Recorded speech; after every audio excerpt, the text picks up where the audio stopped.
బద్రీనాథ్ ఆలయం విశేషాలు. నమస్కారం అందరికీ, మన లిటిల్ లిసనర్స్ ఛానల్కి స్వాగతం. ఈ రోజు మనం హిమాలయాల మధ్యలో ఉన్న పవిత్రమైన క్షేత్రం బద్రీనాథ్ టెంపుల్ గురించి ఆసక్తికరమైన విశేషాలు తెలుసుకుందాం.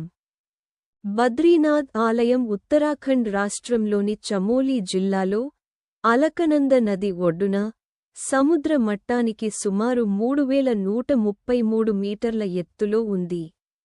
ఇది హిందువుల పవిత్రమైన చార్ధామ్ యాత్రలో ఒక ముఖ్యమైన స్థలం.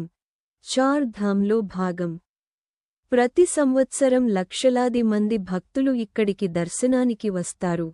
పురాణాల ప్రకారం లార్డ్ విష్ణు ఈ ప్రదేశంలో దీర్ఘకాలం తపస్సు చేశారు.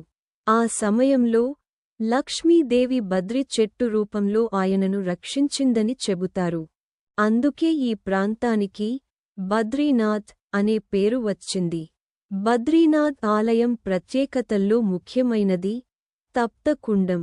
ఇది ఒక వేడి నీటి కుండం. భక్తులు ఆలయం దర్శనం ముందు ఇక్కడ స్నానం చేస్తారు. అలాగే ఆలయం చుట్టూ మంచుతో కప్పబడిన పర్వతాలు ఈ ప్రదేశాన్ని ఎంతో ఆధ్యాత్మికంగా, అద్భుతంగా చేస్తాయి. బద్రీనాథ్ ఆలయం ప్రతి సంవత్సరం ఏప్రిల్ లేదా మే నెలలో తెరవబడుతుంది మరియు నవంబర్ వరకు మాత్రమే దర్శనానికి ఉంటుంది. మిగతా నెలల్లో మంచు కారణంగా ఆలయం మూసివేస్తారు. దర్శనం కోసం ఉత్తమ సమయం మే నుండి జూన్ మరియు సెప్టెంబర్ నుండి అక్టోబర్. బద్రీనాథ్ దగ్గరలో చూడదగిన ప్రదేశాలు. మానా గ్రామం. భారతదేశంలో మొదటి గ్రామం. వసుధార జలపాతం. చరణ్ పాదుక. ఈ ప్రదేశాలు కూడా యాత్రలో ప్రత్యేక అనుభూతిని ఇస్తాయి. బద్రీనాథ్ దర్శనం ద్వారా పాపాలు తొలగిపోతాయని భక్తుల నమ్మకం.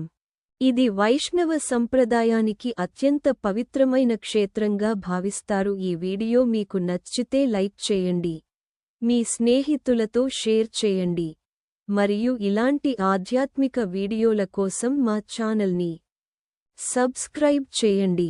ధన్యవాదాలు.